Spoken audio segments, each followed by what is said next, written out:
Olá! Hoje vou ensinar a vocês como fazer uma ferramenta valiosa e, cara, usando apenas uma parte muito econômica de um micro-ondas quebrado. A primeira coisa é conseguir um micro-ondas quebrado. O mais barato não vai funcionar, não precisamos que seja um modelo específico, pois qualquer um serve. Também podemos comprar diretamente um transformador de micro-ondas, mas custa praticamente o mesmo, então prefiro comprar um micro-ondas inteiro e ter mais peças para reciclar. Agora vamos desmontar o micro-ondas. Para isso, remova os parafusos atrás ou nas laterais. São parafusos Phillips comuns, como todos conhecemos. E então vamos remover a tampa que sai para cima, um pouco para trás e um pouco para cima. É fácil de remover e se quebrar não tem problema, pois é para isso que compramos. Uma vez desmontado, veremos várias peças que podemos reciclar ou aproveitar, como os controladores dos botões. O magnetron, o ventilador, que é um ventilador de 220 volts, bastante bom. E o transformador, que será o que vamos usar. Remover o transformador é muito fácil, são apenas 4 parafusos que estão na parte traseira do micro-ondas. Lembrem-se de segurá-lo ao retirá-lo, pois é pesado e pode cair e quebrar algo. Uma vez solto, vocês precisam remover qualquer trava ou cabo conectado e retirá-lo de dentro do micro-ondas. Também cortem o cabo, pois vamos reutilizá-lo. Tudo o que vocês acharem reutilizável, podem retirar. Como podem ver, temos muitas partes que podemos reutilizar, como o capacitor, o motor do prato, o magnetron. Isso era o que estava quebrado e por isso não estava funcionando. Aqui vamos ver o porquê. Temos também nossa excelente lâmpada de 220 volts. Temos o ventilador, que já disse que está bastante bom, joga bastante ar. E usaremos agora nosso transformador, e que é uma das partes mais essenciais do micro-ondas. Para facilitar o trabalho, vamos cortar os cabos que saem do transformador. E depois vamos identificar as bobinas. Um é o primário e o outro é o secundário. O secundário é sempre o de cima. Vamos tentar cortá-lo com qualquer coisa, como uma serra pequena, da forma mais fácil para você. E depois fui com outras coisas. Acho que o melhor foi fazer alguns buracos com uma furadeira.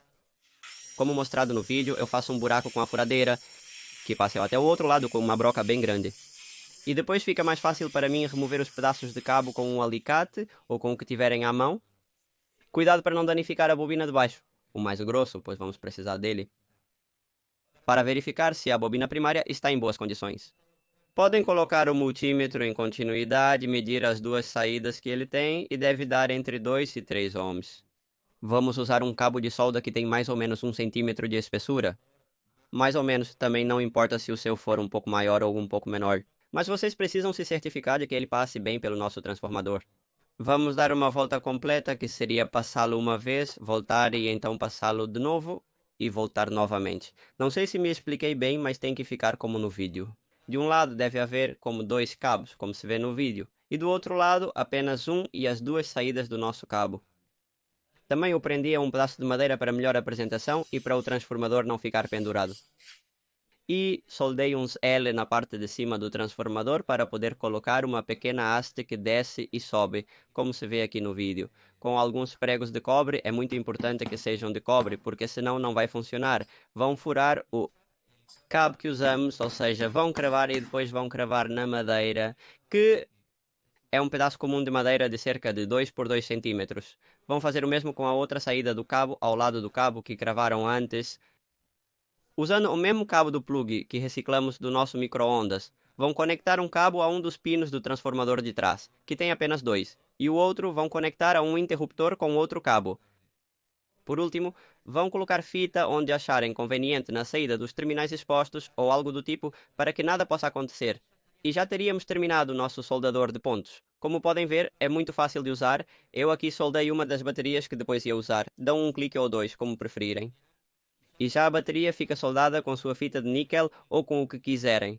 Também serve para soldar alguma chapa fina ou para se divertir.